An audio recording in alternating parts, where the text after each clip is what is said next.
Hello friends, ધમુસ kitchen and blog પર તમારું સ્વાગત છે। આજે બનાવીશું એક નવી રેસિપી।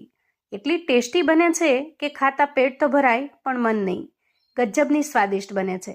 ખરેખર જો એક વખત બનાવી લીધી તો તમારી ફેવરેટ થઈ જશે। અને સાચું કહું મિત્રો તો એનો ટેસ્ટ એટલો લાજવાબ બને છે કે એક વખત તો ટ્રાય કરવા જેવી છે। હાંડવો, પુડલા કે ચીલા બધા જ ટેસ્ટ એક વાનગીમાં મળશે। એટલી સરસ સ્વાદિષ્ટ। સૌથી પહેલા અહીંયા 1 કપ ભરીને હું મગની દાળ લઉં છું। અહીંયા આપણે પોલિશ કરેલી મગની દાળ લીધી છે। દાળને આપણે ખૂબ સારી રીતે પાણીથી ધોઈ લેવાની છે, જેથી કરીને એના ઉપરનો કોઈ ધૂળ, માટી, કચરો કશું જ હોય તો એ નીકળી જાય। સારી રીતે ધોઈ અને સાફ કરી લીધા પછી આપણે થોડું પાણી નાખી અને એને પલાળી દેવાની છે। અંદાજે 1 કલાક આપણે પલાળીને રાખી મૂકીશું। એક મીડિયમ સાઈઝની કોબી લઈશું અને કોબીને આપણે અહીંયા રફલી ચોપ કરવાની છે।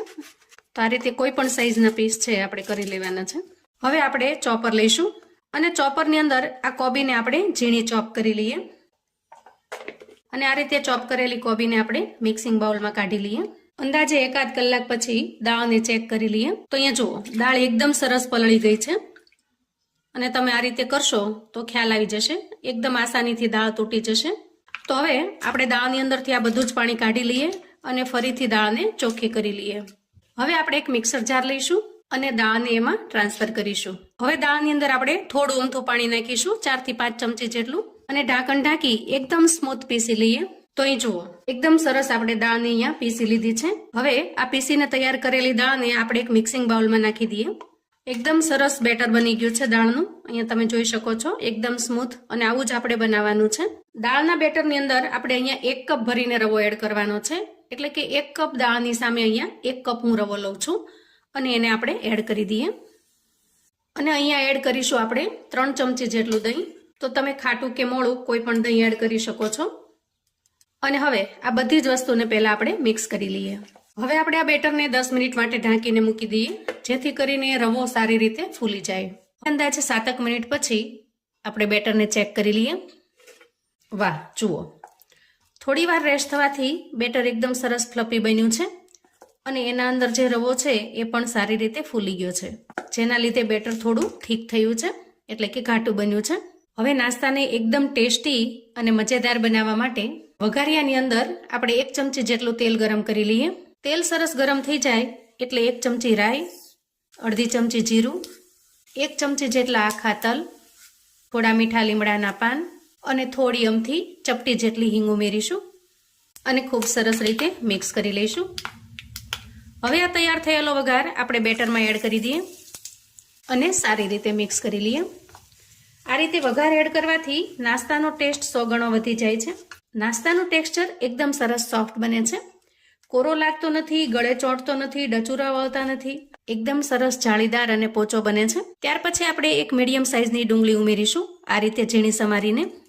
થોડા કેપ્સિકમ મરચાના ટુકડા ઉમેરી દઈએ અને થોડી પાલક પણ ઉમેરીશું। આ રીતે વેજીટેબલ્સ ઉમેરવાથી નાસ્તો ખૂબ સરસ હેલ્ધી બને છે।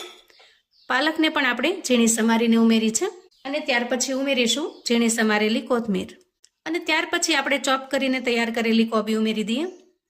અહીંયા તમને શરૂઆતમાં કોબીનું પ્રમાણ થોડું વધારે લાગશે, પણ જેમ જેમ મિશ્રણની અંદર મિક્સ થતું જશે એમ કોબી પણ સરસ રીતે મિક્સ થઈ જશે। હવે બધા જ વેજીટેબલ્સને આપણે બેટરની અંદર સારી રીતે મિક્સ કરી લઈશું।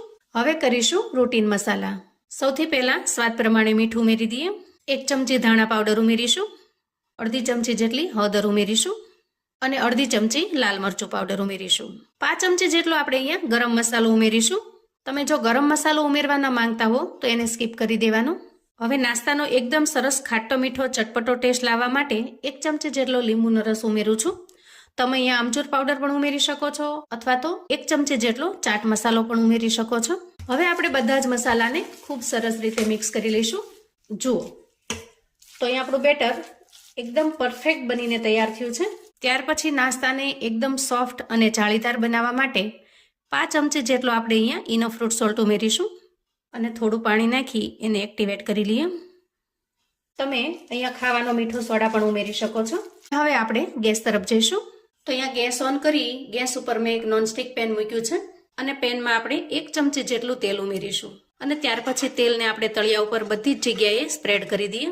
હવે પેન થોડું ગરમ થાય એટલે આપણે બેટરમાંથી 1 ચમચા જેટલું બેટર લેવાનું છે અને ત્યાર પછી એ બેટરને આપણે આ રીતે સ્પ્રેડ કરી દેવાનું છે. જુઓ આ રીતે. અહીંયા જેમ બને એમ થિકનેસ એટલે કે જાડાઈ થોડી ઓછી રાખવાની, એટલે નાસ્તો અંદર સુધી સરસ કૂક થઈ જાય અને બિલકુલ કાચો ન રહે. તો આ રીતે 1 ચમચો બેટર લઈ અને બધા જ નાસ્તાને આપણે એક સરખો બનાવીશું. બનાવવાનું એકદમ સિમ્પલ છે. ચમચાથી પહેલા બેટર મૂકી દેવાનું છે અને પછી ચમચીની મદદથી આપણે એને સ્પ્રેડ કરી દેવાનું છે એકદમ સરસ ગોળ શેપમાં. આ નાસ્તાને તમે જુદી જુદી 2-3 રીતથી બનાવી શકો છો. અહીંયા હું તમારી સાથે પહેલી રીત શેર કરી રહી છું. અહીંયા આપણે એક પેનમાં 3 નાસ્તા સમાય છે, એટલે 3 નાસ્તા મૂકેલા છે. ગેસની ફ્લેમને અત્યારે આપણે એકદમ ધીમી રાખવાની છે. હવે નીચે સરસ ક્રિસ્પી થઈ જાય અને ઉપર થોડું કોરું થઈ જાય એટલે આપણે નાસ્તાને પલટાવી લઈશું.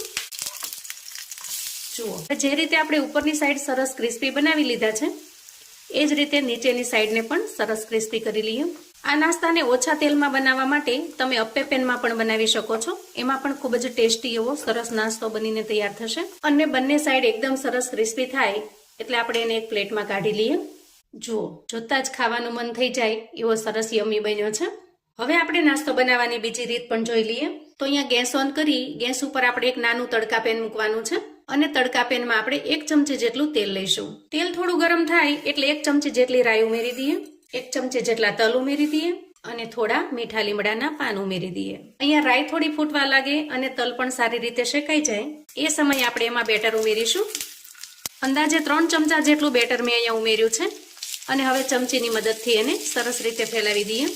અહીંયા આપણે થરને એક સરખું કરી લીધું છે અને ક્યાંય પણ જાડું પાતળું ન રહે એ રીતે ફેલાવી લીધું છે. ગેસની ફ્લેમને આપણે ધીમી જ રાખવાની છે અને થોડી વાર માટે લીડ ઢાંકી અને સરસ રીતે થવા દઈએ, જેથી નાસ્તો અંદર સુધી ખૂબ સરસ રીતે પાકી જશે. થોડી વાર પછી ઢાંકણ ખોલીને ચેક કરી લઈએ. તો જુઓ નાસ્તો નીચેની સાઈડ ખૂબ સરસ રીતે શેકાઈ ગયો છે. તો આ રીતે તાવેથાની મદદથી આપણે ઉલટાવી લેશું. આ નાસ્તાનો ટેસ્ટ તમને થોડો હાંડવા જેવો પણ લાગશે, કેમ કે આપણે એના અંદર થોડા વેજીટેબલ્સ પણ ઉમેરેલા છે. તો એને તમે કોબીનો હાંડવો પણ કહી શકો. જુઓ બંને સાઈડ નાસ્તો એકદમ સરસ શેકાઈ ગયો છે. સવારે બ્રેકફાસ્ટમાં અથવા તો સાંજે નાની મોટી હળવી ભૂખમાં અથવા તો બાળકોને કે મોટાને ટિફિન બોક્સ કે લંચ બોક્સમાં પણ આપી શકો એવો ટેસ્ટી અને હેલ્ધી બને છે. જુઓ અને વેજીટેબલ્સથી ભરપૂર. તો એક વખત બનાવશો ને તો ઘરમાં બધા જ આ નાસ્તાની ફરમાઈશ કરશે. ખરેખર કોબીનો આટલો ટેસ્ટી અને લાજવાબ નાસ્તો 100% પહેલા તમે ક્યારેય ટ્રાય નહીં કર્યો હોય. મિત્રો આજની મારી મહેનત જો તમને થોડી ઘણી પસંદ આવી હોય તો વિડીયોને એક લાઇક ચોક્કસથી આપજો. તમારા ફેમિલી ફ્રેન્ડ્સ અને મિત્રોમાં પણ શેર કરજો. અને ચેનલ પર જો તમે નવા છો તો પ્લીઝ ચેનલને સબસ્ક્રાઈબ કરજો. કોમેન્ટમાં રેસિપી કેવી લાગી એ મને ચોક્કસથી જણાવજો. ફરી મળીશું એક નવી રેસિપી સાથે. ત્યાં સુધી આવજો.